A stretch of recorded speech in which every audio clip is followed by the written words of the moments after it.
We say things that don't mean anything, but thanks for listening. Yeah.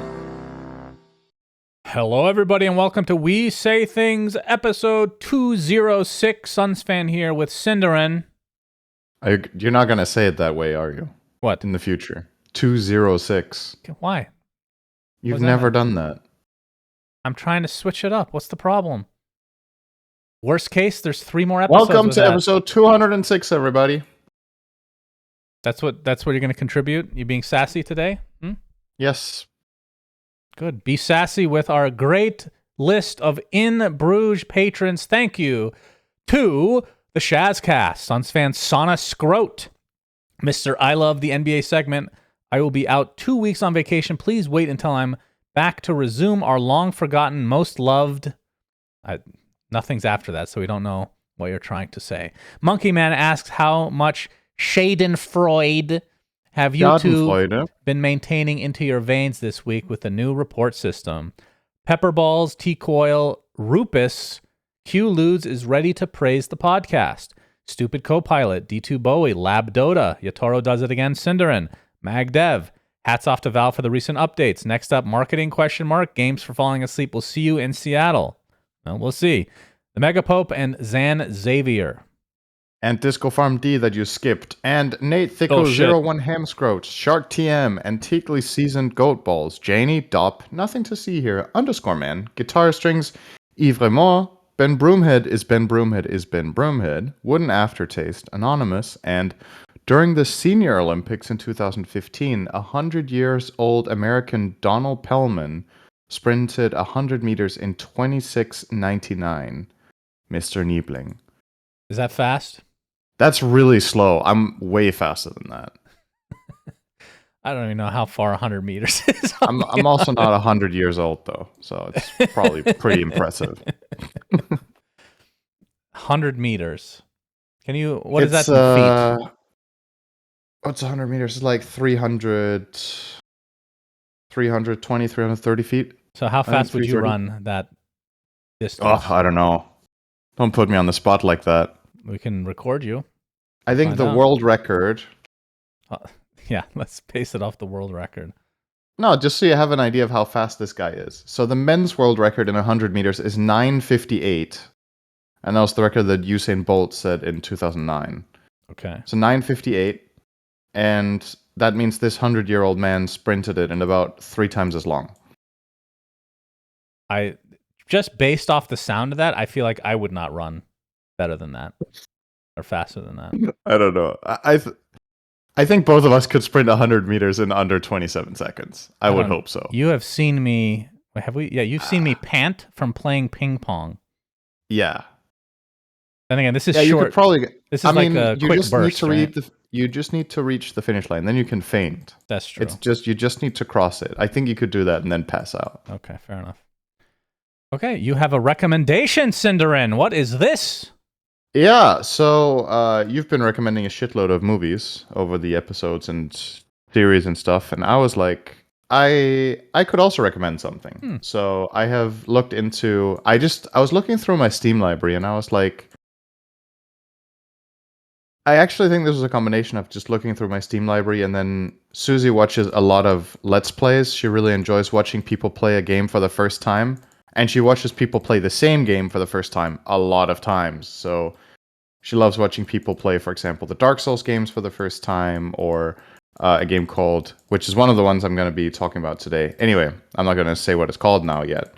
So what I'm going to do is, for the next couple of weeks, as long as there's time for it in the episode, I will be recommending 2 games each week that are on Steam for PC that I would say are excellent value. So it's games I've played myself, that I had a really good time with and that I think are well worth the money. And out of all of the games I've noted down so far, the most expensive one is 29 euros, which is about $30, maybe 30 to 35. Is this a sponsor from Valve? Is that who's sponsoring this episode? I wish.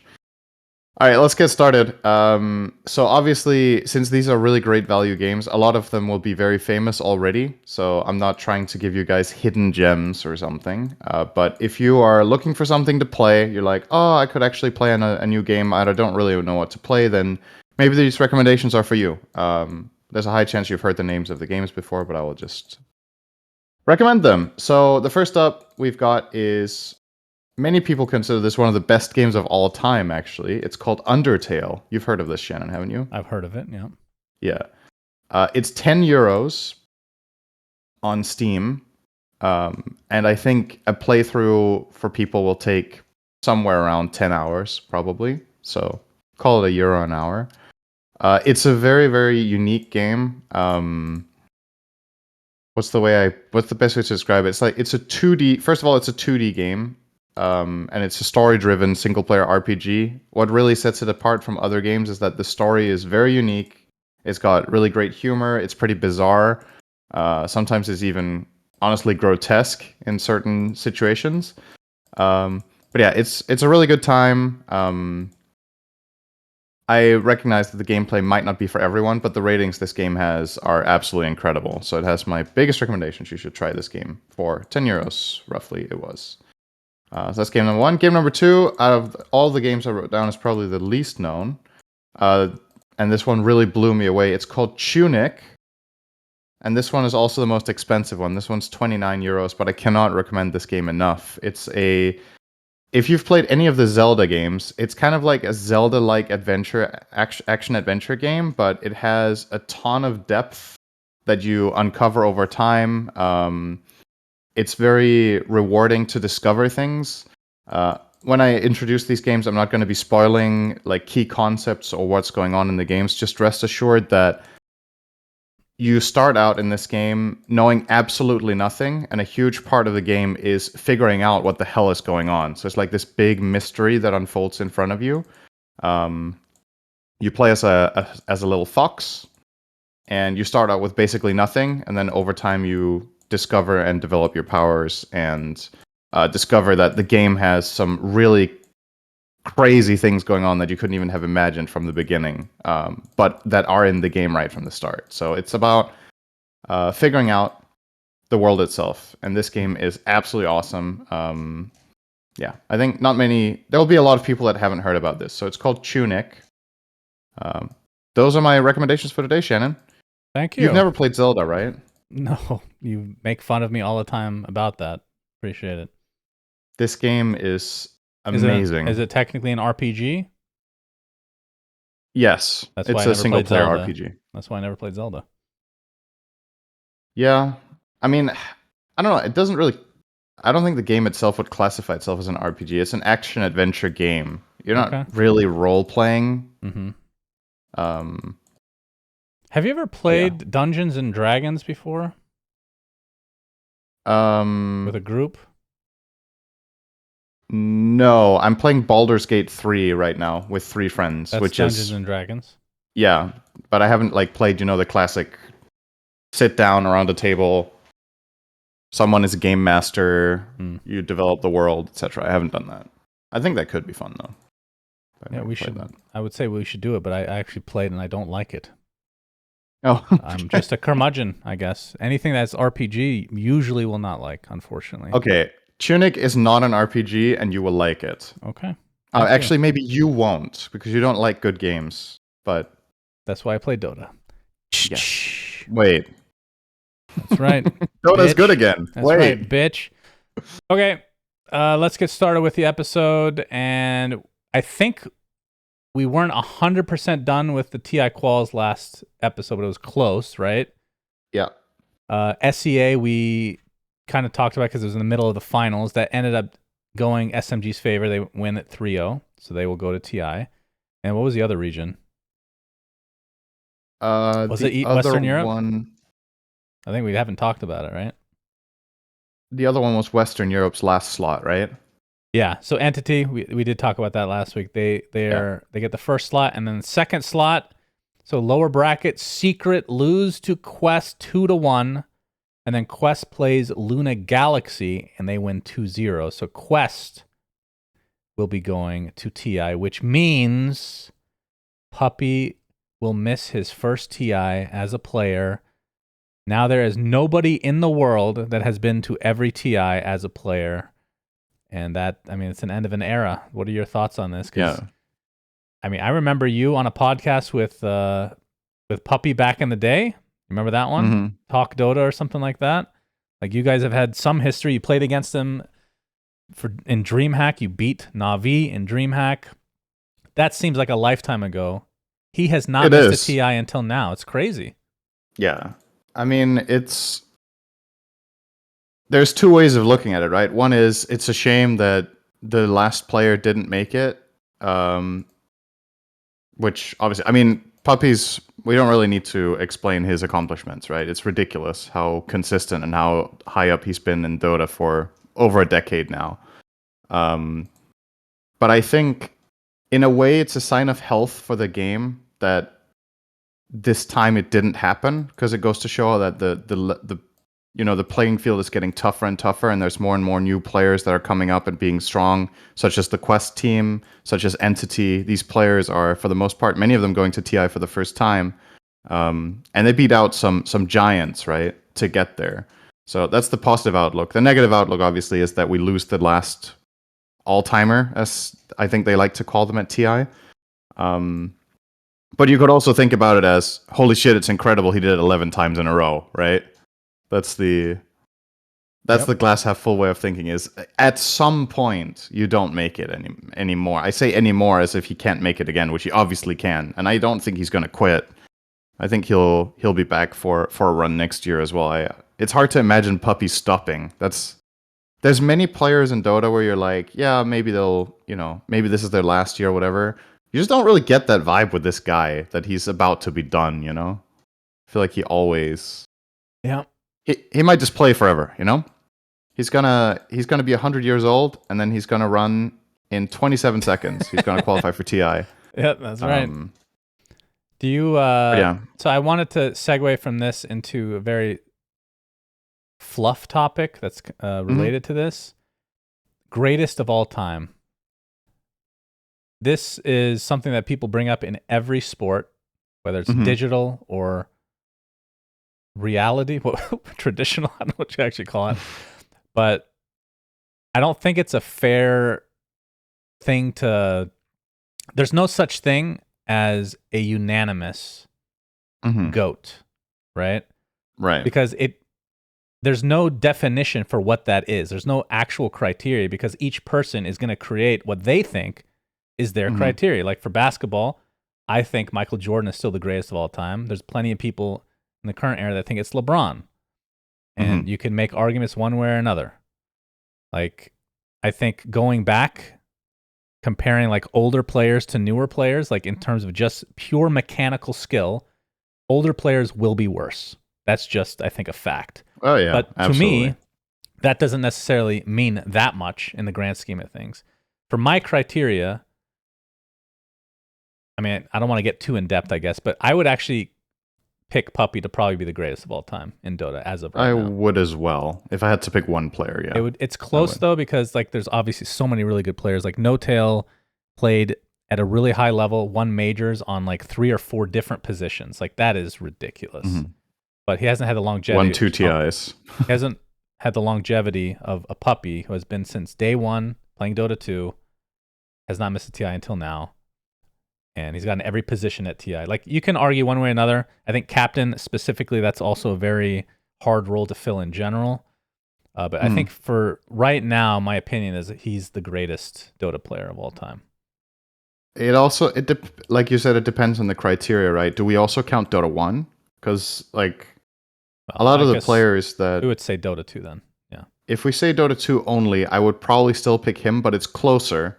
Because part of this guy's history is that he was also one of the giants in Dota 1 when we had a scene that was pretty much fully China dominant. Puppey was one of the players playing with Eastern European team in Na'Vi primarily that could hold a candle to the Chinese teams on LAN, which most Western teams would just falter. It was mainly China and sometimes SEA that were very strong, but even back then, Puppey's teams were strong. And then, like you said, longevity, because yeah, depending on the criteria, if you're like the best player at any given moment individually, I would not pick him. I think my greatest player of all time in Dota 2 for an era is probably Miracle. I think he had a year where he was just so much better than everyone else he was playing against that we have not seen that ever again in Dota 2, I think. People closed the gap now. Miracle is not the best player in the world anymore. But at that time, you could have asked any pro. Miracle he was making plays that were just very intelligent and creative and super fast, and he just had really good sense of judgment of what his hero could and couldn't do that other players wouldn't even identify the play existing to begin with. And that's what's magical, right? Is when players just do stuff that you couldn't even envision until it happens. That's kind of stuff is super inspiring to see. But yeah, Puppey has always been a very high-placing player with multiple teams for over a decade, and he's always been a name you would see in top threes of tournaments, right? Everyone else has had their time in the sun, but the reason this is such a big story is that he doesn't have one this time. That kind of goes to show how good you are then, when it's the talk of the town that you didn't make one event. So pretty crazy. Yeah, and I think the greatest of all time discussion is always fun, but I think it's also it's never going to get resolved, and that's what makes it fun in a certain way. You know what I mean?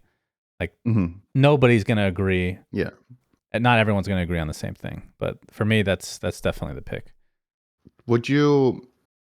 Can we make like 3 categories? So we think Puppey based on like this is what I didn't want to do, because this can go down a really deep rabbit hole, you know? No, so let's try to keep it short then, okay? So we both had Puppey if you do it like as a total thing, right?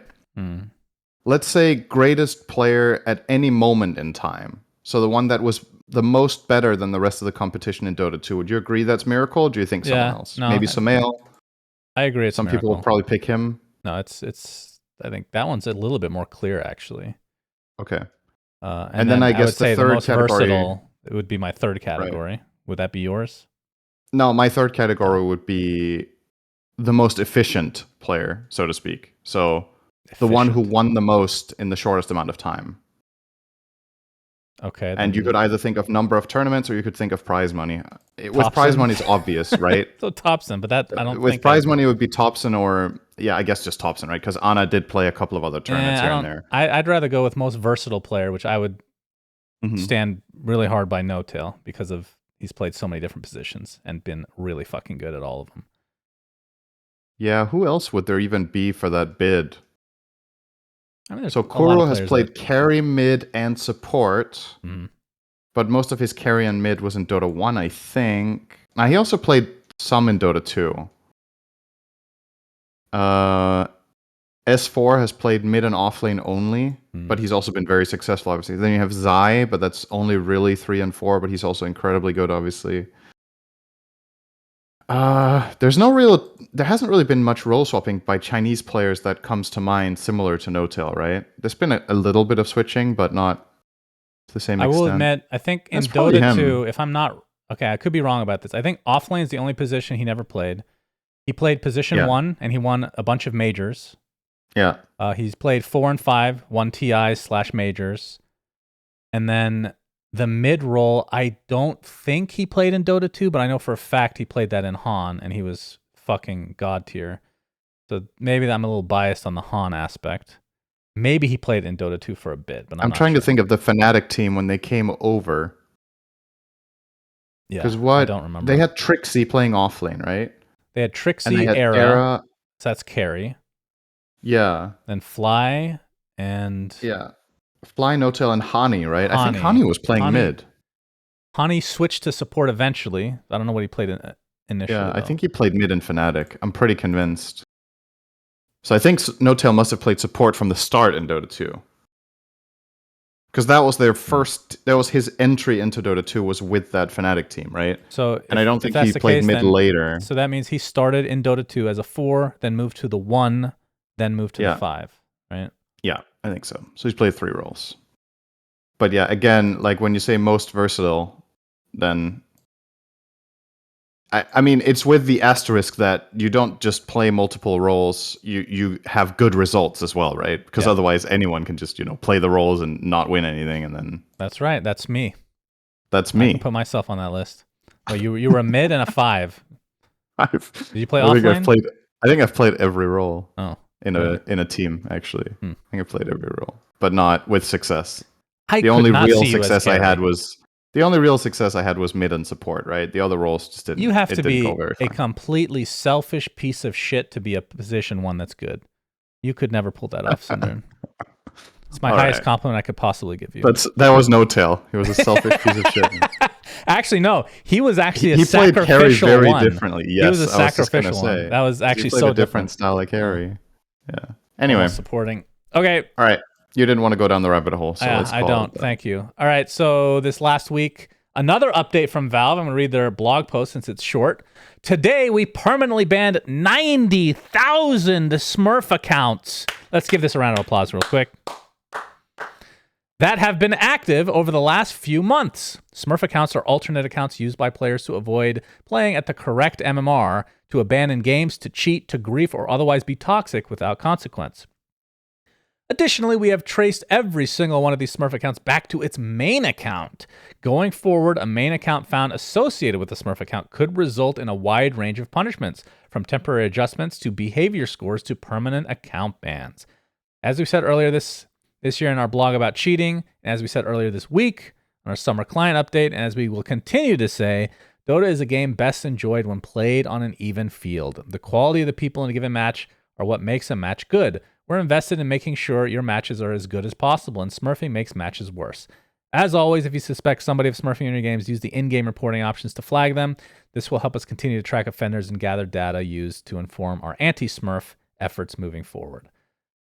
So, obviously, very good news for 99% of people.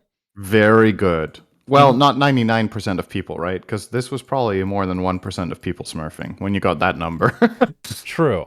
Or there would be 10 million players. Right, let me just... it's good news for 99% of human beings. Is that better? Oh, that's very harsh. Yes, I'm going there. So there's been a little bit of drama with that, I suppose. Number one, I think some net cafes had some issues because the way that it depends on how they work. Sometimes you can have people log into their account on their computer, or there's a shared account with a net cafe. Supposedly there is a way to circumvent this so Valve knows, but I guess these LAN cafes did not go through that process or something. I didn't really look into it. They probably weren't aware it's a thing. So essentially the system is, if you have a LAN cafe, you need to fill in a form and send it to Valve. They have a specific LAN cafe submission form system where you sent that in, and then Valve are aware that, okay, this or these IPs are running a LAN cafe, so therefore we need to be more lenient, or, we need to just look at those IPs differently when we're looking into account sharing and stuff like that. I believe that the LAN cafes that already had it set up have not had any, or at least many issues, if at all. But yeah. Obviously, whenever you do something like this is a valid concern that a lot of people had. I had some concerns with automation in general. I'm not saying this is automated. I think this is largely manual when you go through stuff like this, because they need to have a lot of confidence to perm ban accounts, or not delete them, but to... I believe the people that were smurfing actually got VAC bans on their accounts. So that's good. Pretty much the highest rank of bans that Valve hand out. That's good. There have, again, you don't know how much you can trust these testimonials or whatever. There's been a couple of threads on Reddit of people who are like, I share a computer with my husband, or I share a computer with my friend that I live with, or whatever, and we have had this or that issue. It's very unlikely that you don't get any false positives and stuff like this. But I hope and I believe that in situations like that, if you actually do contact Valve and explain the situation in detail, and they can look through and confirm your stuff over time, then you would hopefully be unbanned, right? But It's unlikely that there's not going to be some slipping through the crack. And when I say it like that, I don't mean Smurfs avoiding it. I mean genuinely people playing by the rules that get punished. That's the worst part. So always got to be careful. But for the most part, this is obviously a mega good thing. I think both of us are super happy with this. I also love the picture they chose for the announcement, which is Dawnbreaker smacking the crap out of Meepo. Yeah, it's good. Which is a great choice. Those fucking Smurfs. They play Meepo. They play Arc Warden. Could have been any of those heroes.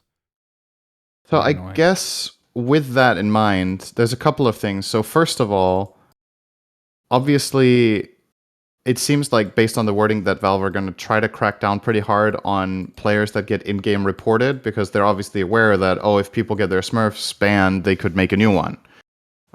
And it makes me wonder how fast they can detect this and get them knocked out on their new account before they do more harm to games. How big of a sample size they need before that is the case. Like, can a Smurf get banned after just like 2 or 3 ranked games? Can they get banned even before ranked games? While they're getting their 100 games to play ranked, is there a way to detect them on the way so you disincentivize people from even bothering with trying to run up a new Smurf? That's one thing. The second thing is, I believe this was, or rather, I know this was posted on the gaming subreddit, which is obviously one of the bigger subreddits of Reddit as a whole, much more so than Dota, because it's about all video games. And I think at a time, this was the most upvoted post there of all, and people were sharing their frustration and disappointment that other games weren't taking measures like this to try to combat it. Because obviously, smurfing is a huge problem in lots of different video games, not just in Dota. In Dota, it's just extremely apparent because of, how huge the difference is in skill between a fantastic player and a good player and a great player. The gaps are just massive.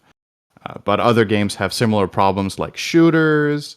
Other games like Dota, such as League of Legends, have massive smurfing issues. And it doesn't seem like there's being the same steps taken there. So I feel like we should give credit where it's due that Valve are actively trying to combat this problem, whereas other developers might just turn a blind eye or just not flat out just not know what to do about it, right? That's true. I don't want to rain on this parade, but I mean, if this was 2 weeks ago, we'd been having a different discussion. It's been 11 years, right? So I'm glad that something's finally been done, and now they've gotten a couple wins in a row. This is giving me good vibes, syndereN. Good vibes. Yep. Same. Glad to see it. Hopefully it continues. I think it's also a bit disingenuous to say that it's been 11 years, because Valve have done stuff against Smurfs multiple times. This is not the first time a Smurf gets banned, right? Well, but you're comparing it to other games that have Smurfs that have also done stuff occasionally. So I don't think it's fair. Oh, you mean that the game's lifespan is long? I see. Okay, I thought you meant it's been 11 years. Finally, Valve bans or punishes Smurfs. It's a little bit of both. It's a little bit of both. Okay, right. Anyway, doesn't matter. All in all, obviously great news.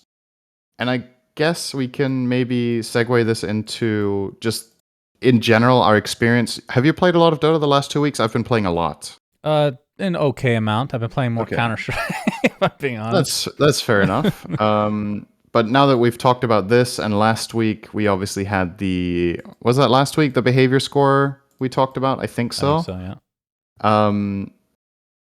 What's your experience been? Is it noticeable for you? Yes. So here's the thing, like, for the stuff like this, it could possibly be placebo. Because a lot of people are echoing this on Reddit, so you're seeing a lot of the positivity and you're just taking that. But if I can try to honestly answer, the games have been not toxic at all. That's not, that part's not placebo, 100%. Not toxic at all, because people are too afraid to be toxic, which is great. I have not come across a Smurf, which in my games prior to that change, probably 1 every 4 games, we'd have a Smurf, roughly, especially when you're 5 stacking or something. Like, it was pretty damn common, and they're very easy to tell in 99% of the cases. So that hasn't happened at all. And other than, teammates being bad and stuff, which is just part of the game, games have been very peaceful. Like, I've been solo queuing a lot of the time, and there's no stress, Like, when I play Counter-Strike, we'll get into that, I literally mute my team before the game starts because it's just too stressful for me. Because they are actually, like, even more toxic than Dota players ever were, which is crazy to think about. But Yeah, the games have been really high quality. How about Sounds you? lovely. Yeah. Yeah, my games have been a lot better on average, and I'm always going to look at average, right? Because there's going to be some outliers. I think I've played a lot of Dota games since this patch came out with the behavior score. I think the amount of total people that just flat out completely give up the game or break their items or grief or are obnoxious is massively lower. Almost all of my games are played to the end by both teams, and people are trying to win. Um, they're not completely clean. I don't know. The image that you're painting is that nobody says anything negative in your games. That definitely still does happen. Obviously, people are competitive, and I also don't think we should expect, or I also don't think it should be the end goal for people to have no personality or no outbursts at all in a game that is inherently extremely stressful. But getting rid of the totally obnoxious, just flat out either trolling, griefing, or people being super toxic is what we want, right? If somebody has a random outburst of frustration or anger at a misplay you made or whatever, I can live with that. It's like people are humans and they're going to make mistakes and they're also going to get emotional. I don't want everybody to just be a robot that you're playing with that shows no emotion. That's me, I don't want everyone else to be like that. That's just me. You wouldn't wish your condition on anyone. Huh? I get to have my niche. No, I can. I mean, as much as we joke that I'm robotic or whatever, when I play Dota and the games are heated, of course I'm passionate too. I'm not like yelling or screaming at people that they suck or whatever. But if you watch my stream, I'll have moments of frustration. I'll be like, Have you ever screamed at somebody in game ever? I don't think so, but I've definitely. If I have lashed out at someone, it's been because they have been insufferable. Like either by being extremely toxic or by like pinging your spells or everybody has a breaking point. So there have been people I've played a lot of this game, and there are some people in this game that are just absolutely subhuman. You just don't have words for how they behave, and subhuman. Yeah. Anyway. I think is a good word. What's wrong with that? I feel like that's pretty.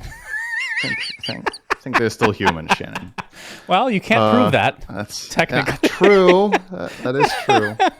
I don't have evidence that they're actually humans, could but I would be like a soundboard that has been taught to play Dota and be really racist. Yeah. I mean, sometimes you would wish that's what it was, right? That's better than the reality that it's actually people behaving that way. Yeah. Anyway, so my games have been a lot better. And there's been some discussion about this whole new behavior score, and I think that's important to note that there was this big discussion, especially Quinn was kind of spearheading this. He's been like the talk of Reddit the last couple of days because on his streams, he was like conducting essentially experiments on his behavior score. He was like, this system is broken. If I do nothing, I'm still going to get nuked. And what was happening was once people got below a certain threshold in behavior score, everybody just started reporting everyone for no reason, as a way of like seeking vengeance on Valve or whatever. I don't know what it was. So Quinn was a part of that. He was reporting everyone, and then he was like, "Okay, my behavior score is dropping mega hard despite not doing anything wrong. I am now going to stream myself, play 15 games, which is where you get a new conduct summary. I'll play 15 games and do absolutely nothing. I'll just play the game. I'll mute everyone." I'll just play all 15 games to the end, and then he still lost behavior score. Well, he already mutes people before the game, though, right? Right. So I guess he doesn't, but he talks to them, but he never hears them back. So I guess he stopped doing that. So here's the thing about Quinn. I really like Quinn, and I think you would agree with this. He's a fun character in real life. He's fun to hang out with. He's a nice person. He has made enemies for a good reason in pubs. I'll just say it this way. He's a good friend of mine, but holy shit has he had bad behavior in pubs. So I cannot say I'm surprised that people were coming for his ass when they finally got the chance. That is not surprising at all. But what has happened is, I believe this was actually as recently as yesterday, Valve put out, I don't think they made a public announcement of this. There's a little notification in the top right of your Dota games right now if you open it. I'm just booting it up right now so I can read it out. But essentially the TLDR of it is there was a flaw in their reporting system that made people get more negative behavior score than they were supposed to for just egregious reports, which essentially means people could just spam report and people would lose behavior score regardless of whether those reports had any root in reality. And obviously, the way they were implementing this system and the way it's meant to work is that when people get reported, they do some checks to see if those reports correspond to any action that has actually happened in the game. So if people report for toxicity, and let's say there's 2 or 3 people reporting for that, I'm sure it's going to run a check to see was toxic behavior actually happening in the game, and if yes, it's a match. Or someone is reported for griefing. All right, well, did they destroy their items? Then clearly it's just a flat out obvious positive. Mm-hmm. Interestingly, I can't find this text myself when I open my client, but I've seen screenshots from others that had it. Somebody in chat is saying that you only get the notification if you were affected. If you were affected, yeah. Right, I see. Okay, I was not affected. So Shocker. Let me see if I can find this text. Here it is. Okay. We've addressed an issue where some reports were adversely affecting player behavior score even if the report had no corroborating evidence. We fixed the underlying issue and have retroactively updated your behavior and communication scores to reflect the change. And from what I've seen from people writing in the comments, some people have gone from, let's say, 7,000 behavior scores to 10.5K, right? So it's just like, there's just been this flood of egregious reports that have nothing to do with reality. And this is what I thought was going to happen over time, right? Which I also think would be a good implementation of the system, is your reports should be worth less and less the more wrong they are, right? Mm-hmm. It's kind of how Overwatch works as well, is that if you were to implement an Overwatch system where people got rewards for doing their Overwatch cases every day, you would need to do it so that people don't just open the case, select a random option, check it off, and get out of there so they can get their free shards. So how many cases you're given and what rewards you're given should be corresponding to how you rate the case compared to what the reality is. And I think the reason Valve are hesitant to put this kind of system into Overwatch is that they might be concerned that more people will just select random option just to get a fast reward than actual real option, right? Mm-hmm. At which point it's hard to train the AI because the input it will get will be extremely false. All right, that was a bit of a tangent, but this is good, Shannon. This is good, and I'm glad. I was prepared today to talk about the 2 different worlds, one which was mine and one which was Quinn's, of which both can be correct at the same time. Because he might experience mass reporting that is undeserved at the same time that I am experiencing increase in my behavior score and overall good game quality. Because if there's a cutoff where things just go to hell and I'm not under it, I can't sit here and just pretend it doesn't exist, right? You kind of just have to acknowledge that it's part of the game for other people and not just be like, oh, that's their problem, So I'm glad it's supposedly fixed now. And now hopefully over the next month or 2, we actually get to see the real results of this system as it, gets more data. Between this and the last update, which was the reporting changes, 2 of the best updates we've ever had in Dota. Yeah. I would agree with that. Like, these are... To me, stuff like this is way more important than patches that change hero dynamics or whatever. Yeah. The only question is, how long, like you brought it up at the beginning, how long will it take these quote-unquote Smurfs that had their accounts banned or whatever to get new accounts and bring them back up to speed? We just redo this process, or will the system that they've built be able to take care of it automatically?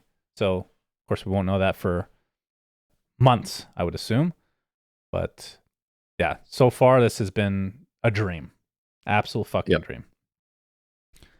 All right, moving on to news concerning Tundra, which isn't the biggest shock. I think we talked a bit about this last week. They announced, we are sad to announce Soxa will be taking an extended break due to health reasons and will not be on our active roster. We wish him all the healing and success possible.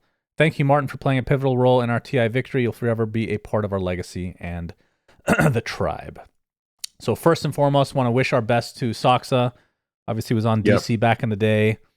Really nice guy, very soft-spoken, very easy teammate to be around, and one of the best position 4s ever. It's very sad. Like, we don't know the details, of course. We're not going to speculate at all. But he did come out and say that it was anxiety-related. So to the point where if you're leaving multiple events and you're not going to be going to TI because of it, it sounds pretty fucking serious. So we wish him the best, first and foremost. And then with the team, we kind of talked about it last week, where there's some rumors with Topson potentially playing mid and 9 playing Sox's role as 4. Well, we've got some screenshots, syndereN, where Topson was in the same lobby as the other Tundra members. So it sounds like this is a foregone conclusion, but again, has not been 100% confirmed yet. Right. I believe it might have been it was on an Eastern European stream as well, I think, that Duracho said it by mistake or whatever. I don't remember exactly how it went down. And then they were like, hey, I'm streaming, you just said it. And he was like, oh shit, well, everybody knew anyway, I think was what was said. So for me, it's more or less confirmed without being confirmed. I'm not really surprised, but, until there's a full-on announcement, there is still the possibility that Tundra are, playing with Topson, but it isn't a finalized decision. It's not unheard of that teams will go through trying multiple players, maybe to see if it's the right fit. But the thing that, for me, makes me really confident that they have the player they want is that 9 is playing 4, right? I feel like you don't take your star mid player and switch his role unless you more or less know what player you're getting, right? Mm-hmm. I just don't think that makes sense. Yeah. So from my perspective, it's to reiterate what I said last week. I think Topson's an amazing player, but this is very risky to not just get a 4. Yeah, very risky. I mean, you just won TI with 9 as your mid, and now he's going to be playing support. That is a huge Topson transition. did it twice, so he's done it. It doesn't mean that he's going to fit on their dynamic, right? Like, you never know. No. I mean, there's definitely something to be said about style, right? Because both 9 and Topson are very creative mid players. They play very unconventional, not uncontroversial, unconventional mid heroes. Yeah. So that part of them is similar, but I feel like the way in which they do it has some differences. Topson is very crazy aggressive, and his playstyle in general throughout the game is very high risk. Where, Tundra have this reputation of getting into a mid-late game lull and just farming the map a lot.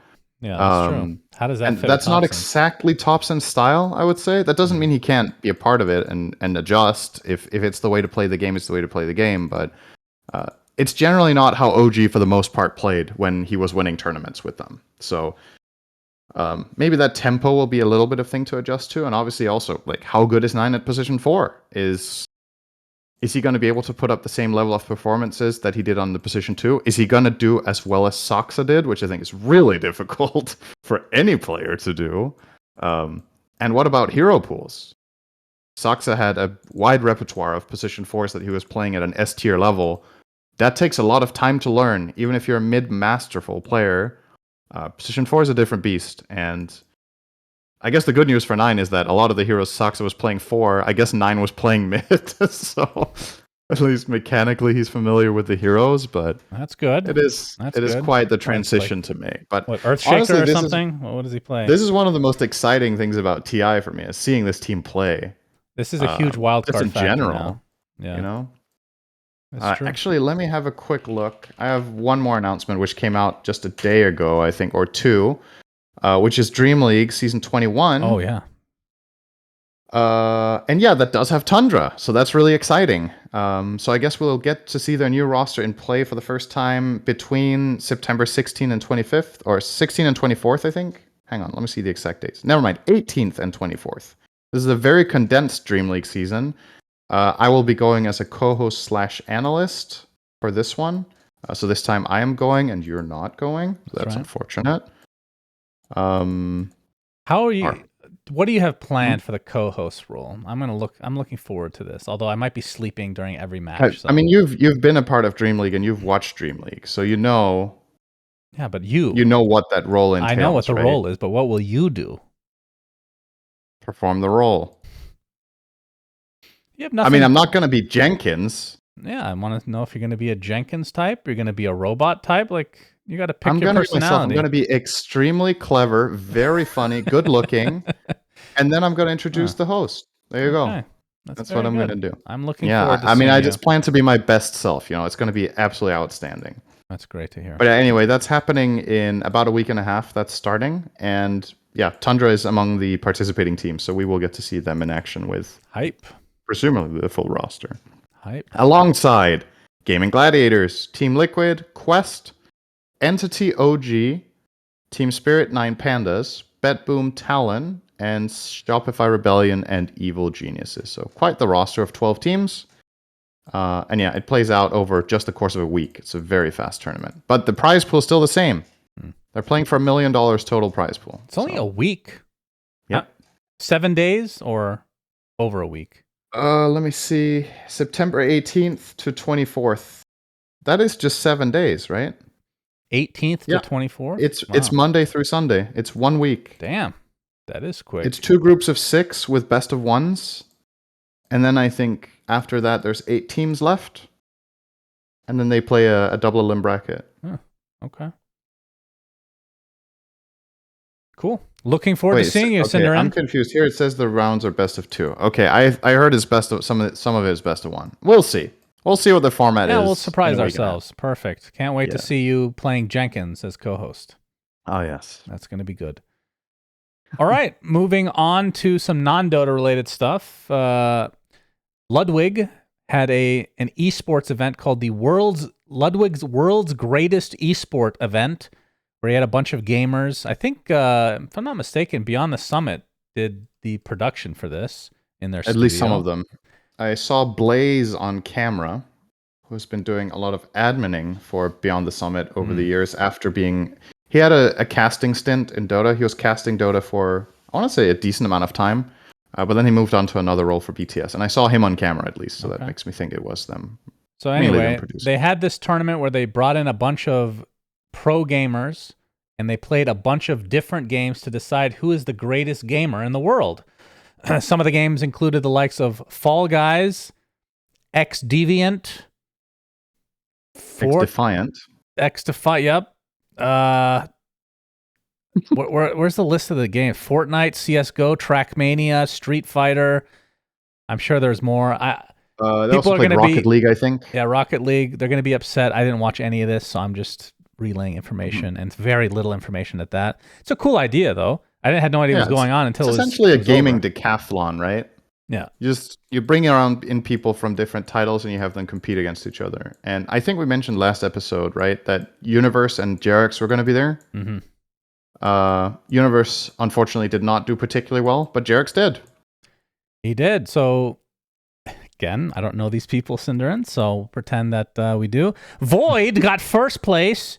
I've heard of E-Rob from somewhere. Second place.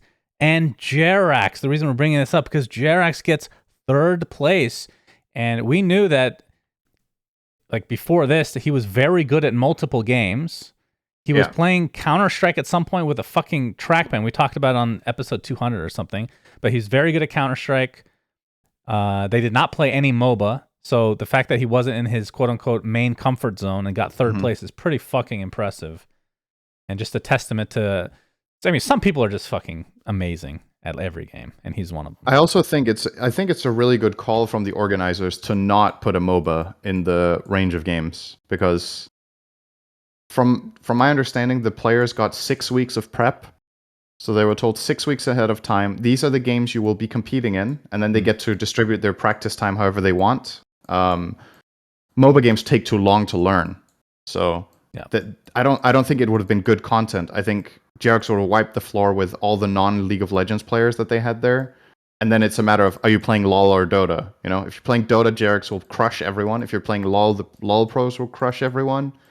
And you could make the same case for the shooters, obviously, where some players have a lot of shooting experience. But, I mean, also the formats and the game modes they chose made it possible for players that aren't actual shooting pros to still get good scores and get good points there in those categories. So, and yeah, I mean, like you said, JerAx won CSGO, right? And there were players in this tournament that are professional in another shooter, like, for example, Call of Duty or something like that, right? So it wasn't just that black and white. But I think in Dota, it would have been literally impossible for the other players to even stand a chance at catching up in 6 weeks. It's just not. There's just no way, right? Yeah, I remember reading that there's like a post-game video where I don't know how close he was to getting first, but apparently he got destroyed at Tetris, and that's where he thinks that he Free fell to third. So imagine if he'd done well at that. Didn't put in his practice time in Tetris, huh? I guess not. So that was Ludwig's tournament, which again, that sounds cool. I'd like to see. I didn't know about it when it was happening, but I definitely would have watched it if I knew. That's cool. It's a very good format. I think this format lends itself also to like a way wider audience, right? So you will have people watching who like any of the games, and people who just like video games in general will be interested in watching this. So. Oh, it reminds me of the CGS.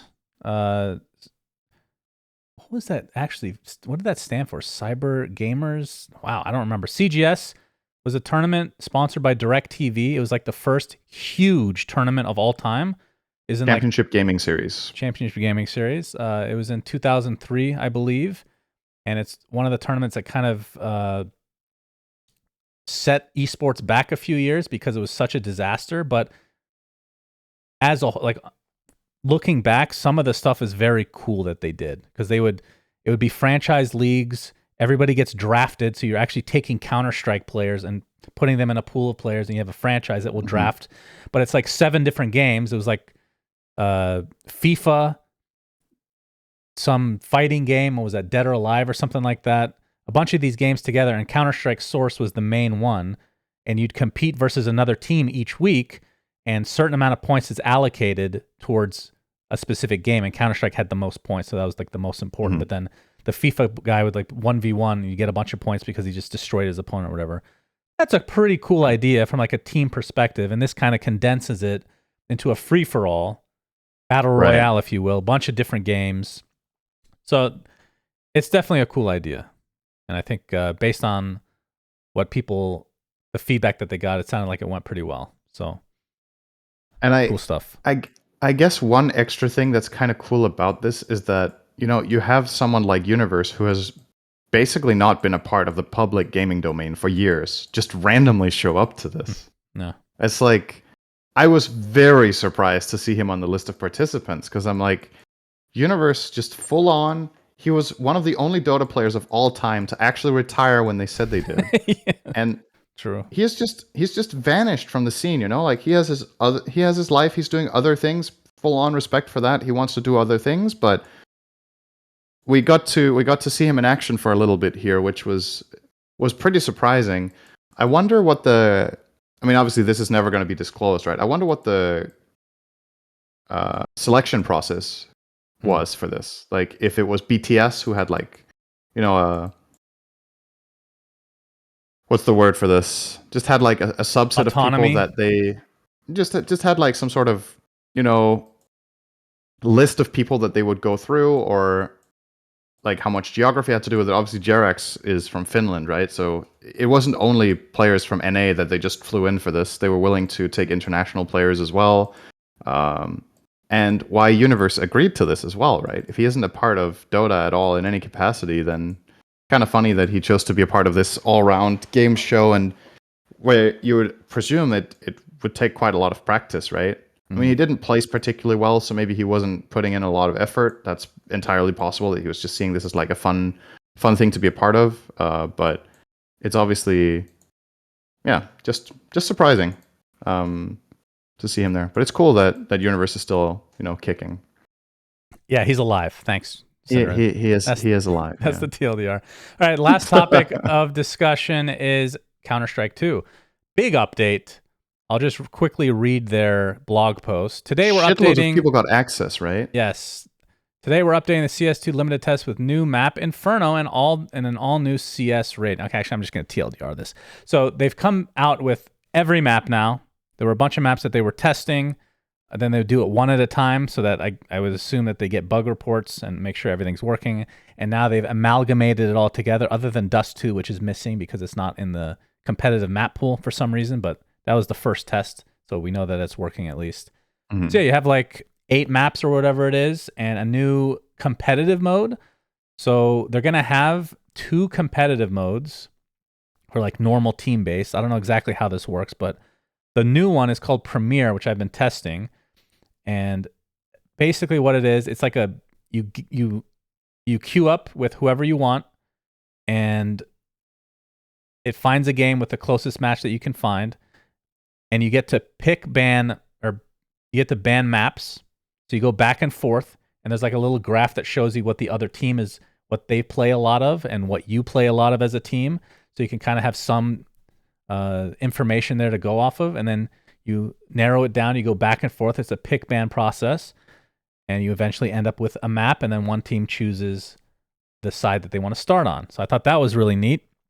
Mm-hmm. And when you play it's enough like captain's games, mode, I guess. Yeah, when you play enough, and it's captain's mode, but it's more casual. Although it is the competitive mode, but it feels more casual because captain's mode just sounds like you need to be a professional player, right? Nobody's playing captain's mode in pubs. Or I guess it's more akin to immortal matchmaking in general, right? Yeah, in that's Dota true. right now. That's probably. So that's how you get the map selection, and then you get a rating after you get 10 wins, which is anywhere between 1,000 rating, and if you're a pro, 21,000 rating.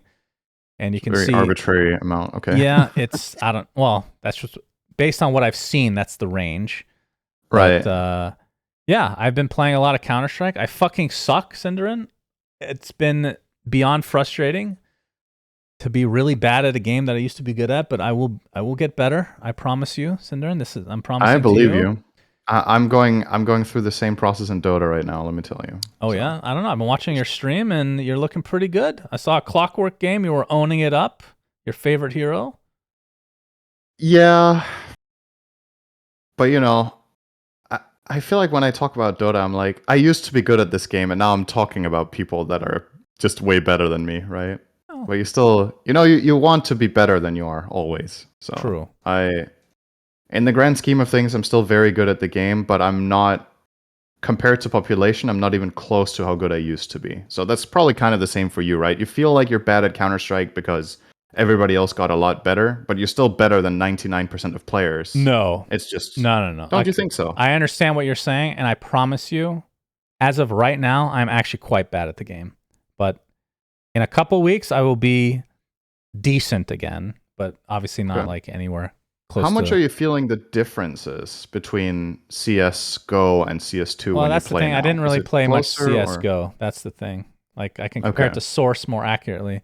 But, like, the game, the spray has felt horrible on the AK. I've been having a lot of trouble with the AK. And then there was a bug, apparently, that the tracers weren't showing once they hit a target. So you'd kind of lose track of where your bullets were going. So that was really frustrating. So they fixed that finally.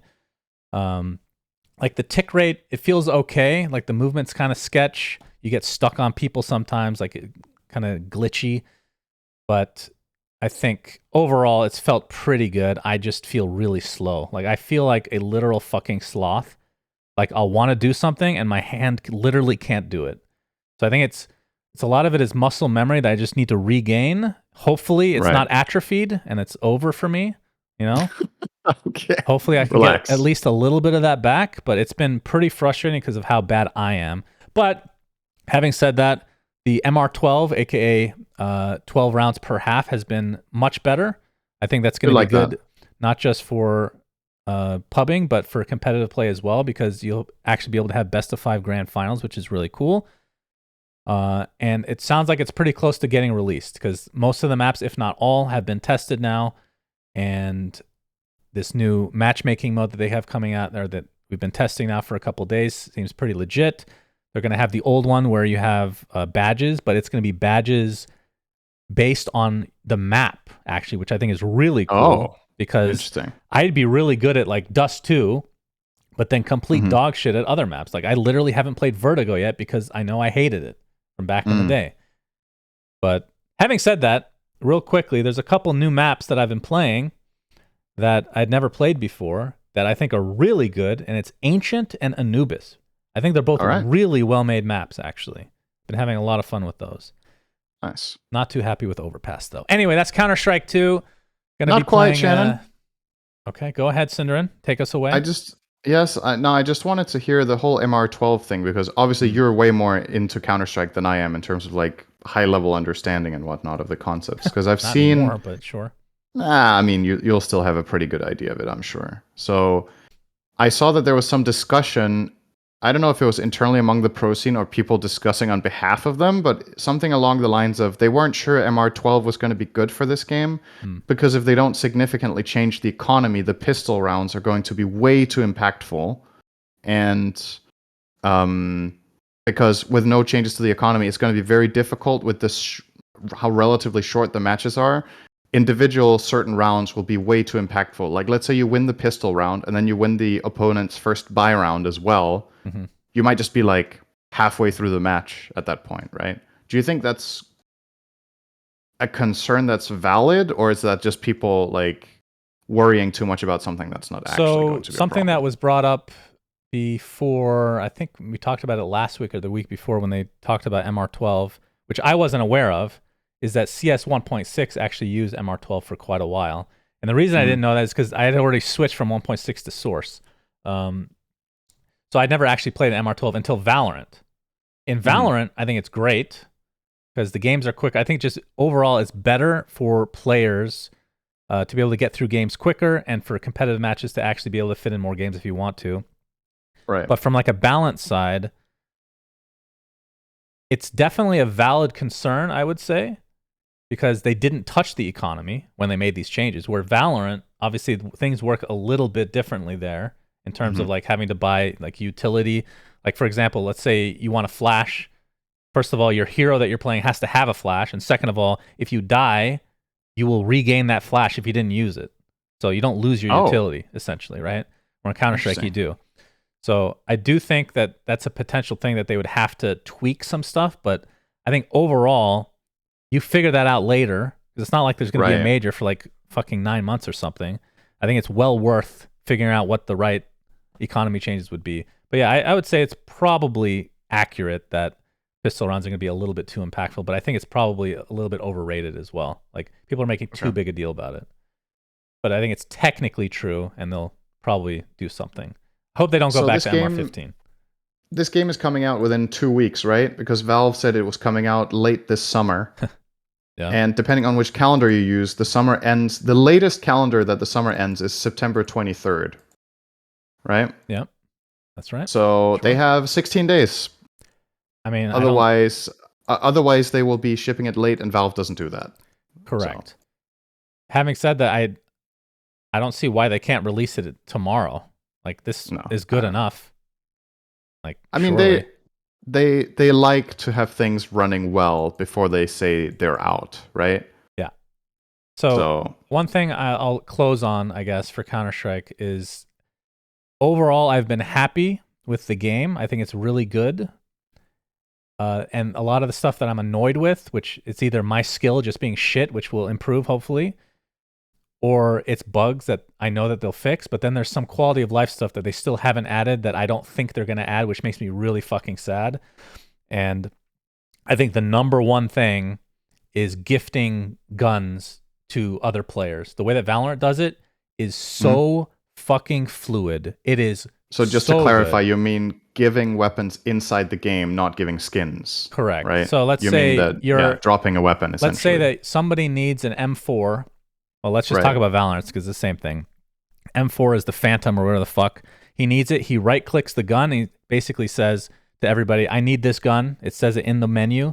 And all somebody has to do is push the button next to his name on the menu, on the buy menu, and it just buys it for him, and it drops right on him. Like, that is a dream. Right now, you're like figuring out where do you throw it. Oh, I don't want this guy to pick it up because he doesn't know that I'm dropping you a gun and you just happen to spawn on the other side. It's a fucking mess, man. Like, it's really good. I agree 100%. Really it sounds like something that's so easy to do too, right? They went halfway with the buy menu because they copied what Valorant did, which is great. It's like the one thing Valorant did really well. Just finish the job, you know? That's the big thing that really bothers me still, though, about it. Maybe they're keeping it in the game so that people can grief with it, so that they can ban those people that grief with it. What do you think? No, I don't think that. I think if anything, and I haven't really thought too much about this, maybe it's skin related. Like, if you're gifting something, are you giving your skin to them? Are they getting your skin? I mean, the way that Valorant does it is you still get... It's as if the other player is still buying his own weapon. Yeah. I mean, at the end of the day, that's what happens when you buy the gun for them and you throw it, right? Then they get your skin that round. So... Yeah, but it's reverse in Valorant. I just don't see the problem. Like, just keep it the way it is, that if you use somebody else's gun, it's their version, and just let them throw it. if anything, you could argue it makes cosmetics even more valuable, because now not only do you have the gun yourself, but the people that you give it to are going to get it, and they're going to think, wow, this skin is cool, I want this skin. Yeah, right? Exactly. So, and I do think if you implement this system where people can request guns, I think people will be weapon sharing more than they do when the system isn't there. I think that's the thing that's worth keeping in mind, is ease of access encourages people to do something. So sometimes people will have $10,000 in a round and they might not throw a weapon because either they, first of all, don't know somebody needs it because you need to like type or speak it out. And then there's the whole time limitation of buying stuff, whatever. Just make it fast and easy for people to do it. I agree 100%. So I mean, that's they remade the whole buy pretty system. Surprising to me. You can sell your weapons now, which people didn't like the idea of, and now that it's implemented, oh, I love it. Just one of those things. I think the other thing, again, last thing, because I keep talking about fucking Counter-Strike, but the games have been so toxic. I just auto-mute now, which the auto-mute feature doesn't even work, so I have to do it manually. Oh. But if they implemented Dota's system they just put in, and like that would be a dream, because I have never experienced such toxicity. Now, again, I don't play like these Call of Duty type games anymore. So I've heard that that's very toxic as well, but it's like really bad. Like not just like they're being mean, but like racist, misogynistic, whatever. Just drop in your adjective. That's what they're being. It's unreal that people are actually like that. And games like this just tend to, I feel, draw out more bad behavior because it's very macho, guns, whatever. But that's been the big negative, I think. Do you think maybe your toxicity experience aligns a little bit with the fact that you're higher skill in this game than Dota compared to the average player, so that people are more competitive in your games? Like, let's say your MMR in Dota was 2,000 higher. Do you think your Dota experience last patch, before all of this behavior score and improvement and all this, syndereN, let me... Do you think it would have been similar? Let me paint you... Is the way people are toxic just completely different than in Dota? It's different. I think it's just more hardcore in general. But I think you're missing the picture here. You still seem to think that I'm pretty good. That's not the case. Let me give you an idea here. Okay. Okay. Let's say a pro player is 21,000 rating. Okay. I am 5,000 rating right now. Maybe 6,000. I can't remember. Okay. I am probably equivalent to whatever the third rank in Dota is. Whatever the fuck. Like, is it Herald? Crusader? There is no way, Shannon. I am terrible. But you're better than that. Yeah, okay, I maybe agree. right I now. will be better than that, but right now, maybe Valorant ruined me and I'm just shit. It just fucking ruined me. Because I was good at Valorant. That's the thing that's crazy. Anyway. Yeah. But yeah, I'm really bad right now, syndereN. Okay? But we'll fix that. Don't worry. Okay. I've been playing a lot on stream, so it's been really rage-inducing. Okay. That is Counter-Strike. All right. As you can tell, I'm very passionate about FPS. Yeah, I can tell. Streaming it actually helps me not rage, because I know I can't rage the way I want to on stream because I look so ridiculous, but I still rage. You're a bad actor, are you? No. I don't. All right, just to be clear, before we close this episode, I don't. You rage off team mic, I know. Correct. You're just like, rage is maybe I don't know Nikki if you rage. will get literally scared in the other room because I'm raging so hard. But you do rage. Nobody else in the game will hear me. I'm not holding down my mic. I'm not typing to them. I am just furious. Of course, I won't do that on stream. I won't be that person. But it is, I will say that being good at something before and then not being capable of even remotely close to that now is so frustrating. I can't begin to explain. But I just need a little bit more time. Okay, I mean... You're continuing this conversation. I am. This is interesting. Do you think... Because this is something I've talked to other people about, that people just need a release, right? Like, if you're like really... If you have like pent up frustration or whatever, just getting it out of your system can help you, refocus and stop tilting or whatever. Yeah. So if you're saying that streaming helps you because you can't, act or whatever the way you would off stream, where you would just yell in your room or whatever. Yeah. Do you think that might actually be detrimental to your performance then? That you cannot let out that frustration the way you... So you're like pending it up and it's just building up over the course of your stream. Maybe long term. No. Okay. Short term, not so much. I played off stream as well. Also fucking suck. So no difference. Right. Okay. Anyway. All right. Thanks for watching, everybody. Now I'm in a bad mood because I'm so bad at CS. God I'm the worst. I will continue to play it on stream, and one day I will be okay again. That's my goal. I will say with 100% confidence that if you're actually trying to improve, you will not be in the bracket. There's just no way, man. I'm trying to improve. You should definitely be toward the like top whatever 10% maybe. 10%, hopefully. Yeah. I would hope so. But we'll see. There's a lot of players now. Okay. That's it for this episode. Thank you all for watching, as always. You're going to be at Dreamleague next week? This time? Not next episode. Next episode, we're here. Okay, perfect. Yeah. All right. Well, I'll see you then, syndereN. Peace out. Yeah. Bye-bye, everyone. We say things that don't mean anything. Subscribe. But thanks for listening. Yeah.